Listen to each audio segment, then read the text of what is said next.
Good day, YouTube land. So this one is going out to Aaliyah, or I believe Anna Gomez. She reached out to me and had some questions about getting started in this field. So first of all, you're going to want to have an attractive resume. So things, skills that I might think to look for on a resume are going to be sales skills, customer service skills, good mathematical skills, and the ability to explain something to someone to make them understand.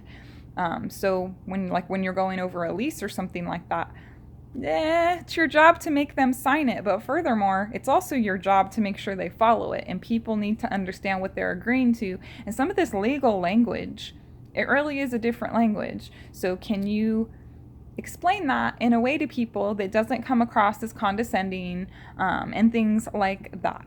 When I got into this industry, to be honest, probably the most qualifying factor I had was I had sales experience. I had worked in a tuxedo shop renting tuxedos, and that was it. I had no relevant job experience. Also, the position required me to drive a lot, and I had like a brand new car. So, like, basically, those were my qualifications.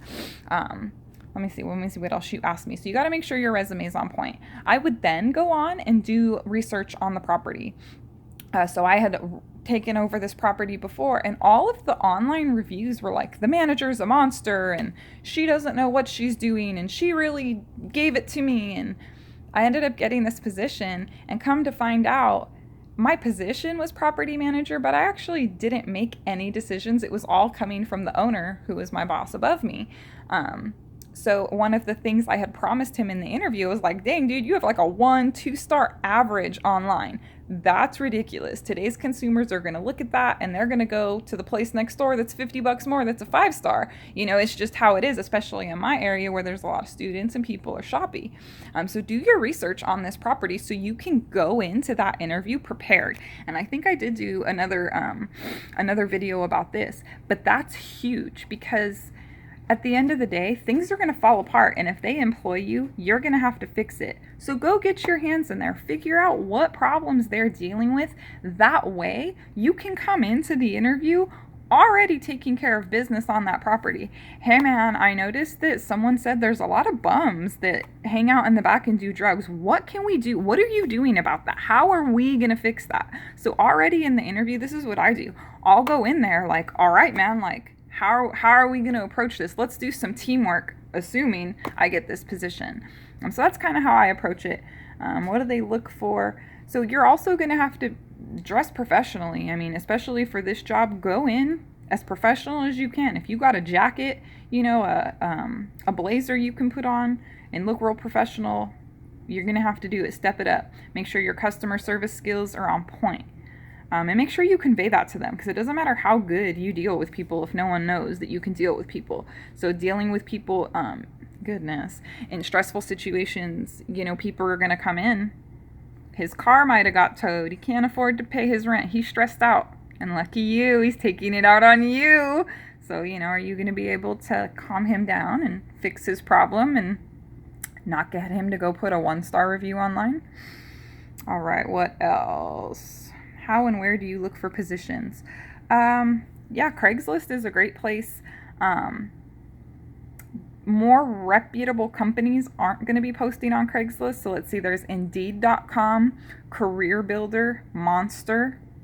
Those are all different websites that you can look, and most of them have apps too, which is like a real simple one-click apply, which I love that feature.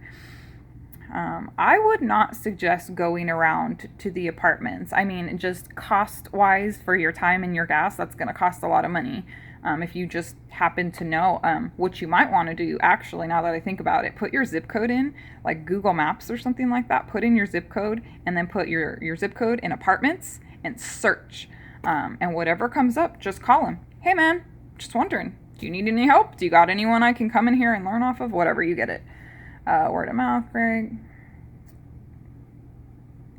Okay, so hopefully that answered all of the questions that you had. I do appreciate your participation in reaching out. Hopefully this helps. At the end of the day, you're going to have to be, a personable person. So go in there and really show them your personality.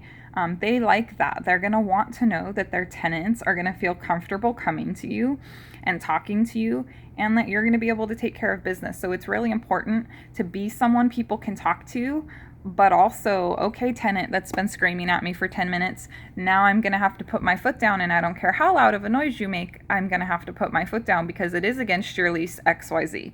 So you're going to have to be nice to people, but at the same time, know when to put your foot down and be assertive. So those are just some of the skills. Hopefully that helps you with your resume, putting it together. So you have my email, apartmentmanagertips@gmail.com. So if you need anything else, let me know. I'm here to help. All right, everyone. Pardon the hot mess that is this. Thank you for sticking with me. Have a great day. Bye.